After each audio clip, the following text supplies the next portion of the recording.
এক ব্রিক্স নিয়েই বারবার পশ্চিমা শক্তিগুলো, বিশেষ করে যুক্তরাষ্ট্র, সবসময় তটস্থ। ব্রিক্স জোটের মুদ্রা ডলারের আধিপত্য কমিয়ে দেবে, ডলার আর পাত্তা পাবে না, এসব নিয়ে ভয়ের মধ্যেই আরেক ঘোষণা এলো এশিয়ার কয়েক দেশের পক্ষ থেকে। আর এসবের নাটের গুরু ইরান। ইরানের প্রেসিডেন্ট বলছেন, ইকোনমিক কোঅপারেশন অর্গানাইজেশন ইসিওর সদস্য দেশগুলোর মধ্যে আঞ্চলিক বাণিজ্য জোরদার করতে একক মুদ্রা চালু করবে তারা। এক ব্রিক্সের কর্মকাণ্ড নিয়েই ভয়ের শেষ নেই। এর মধ্যে এসব কি কথা শুরু করলেন মাসুদ পেজেশকিয়ান।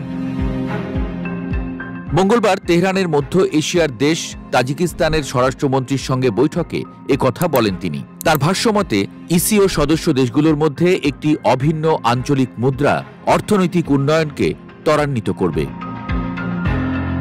ইসিও গঠিত হয় 1985 সালে ইরান, পাকিস্তান ও তুরস্কের উদ্যোগে। বর্তমানে সংগঠনটির সদস্য সংখ্যা 10।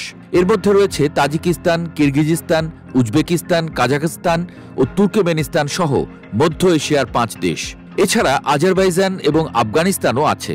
সংগঠনটির সদস্য দেশগুলোর মোট জনসংখ্যা 550 মিলিয়নেরও বেশি। মূলত যুক্তরাষ্ট্রের কঠোর অর্থনৈতিক নিষেধাজ্ঞার কারণে ইরানের বাণিজ্য ও আর্থিক লেনদেন মারাত্মকভাবে সীমিত হয়ে পড়েছে। এর ফলে ইরানি রিয়াল ব্যাপকভাবে দুর্বল হয়েছে এবং দেশে মুদ্রাস্ফীতি অব্যাহতভাবে বেড়ে চলেছে।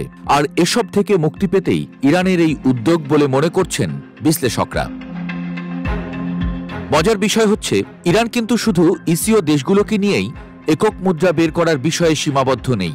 যুক্তরাষ্ট্রের নিষেধাজ্ঞা থেকে বাঁচতে ভেতরে ভেতরে সব রকম প্রস্তুতি নিচ্ছে তারা। এরই প্রস্তুতি হিসেবে গেল বছর যোগ দিয়েছে ব্রিক্সেও। তলে তলে পশ্চিমাদের চোখ ফাঁকি দিয়ে কঠোর নিষেধাজ্ঞা সত্ত্বেও ঠিকই রাশিয়ার সঙ্গেও তেল রপ্তানি চালিয়ে যাচ্ছে তারা। এমনকি নিষেধাজ্ঞার মধ্যে রাশিয়ার তেল বাণিজ্যে আয় বৃদ্ধির খবরও এসেছে। সবচেয়ে বড় কথা, রাশিয়াও এখন অনেকটাই ইরানের উপর নির্ভরশীল। এমনকি এও শোনা যাচ্ছে যে ইরান আর রাশিয়া মিলে নাকি ঐক্যজোট গঠন করছে। ইরানকে অত্যাধুনিক যুদ্ধ বিমান সু-35 দিচ্ছে রাশিয়া, তাও একটি দুটি নয়, 48টি সু-35 দিচ্ছে রাশিয়া। আর এসব নিয়ে এত বড় চুক্তি রাশিয়ার সঙ্গে এর আগে কখনো করেনি ইরান। বিশ্লেষকরা মনে করছেন, নতুন এই চুক্তির ফলে বদলে যেতে পারে মধ্যপ্রাচ্যের আকাশ শক্তির সমীকরণও।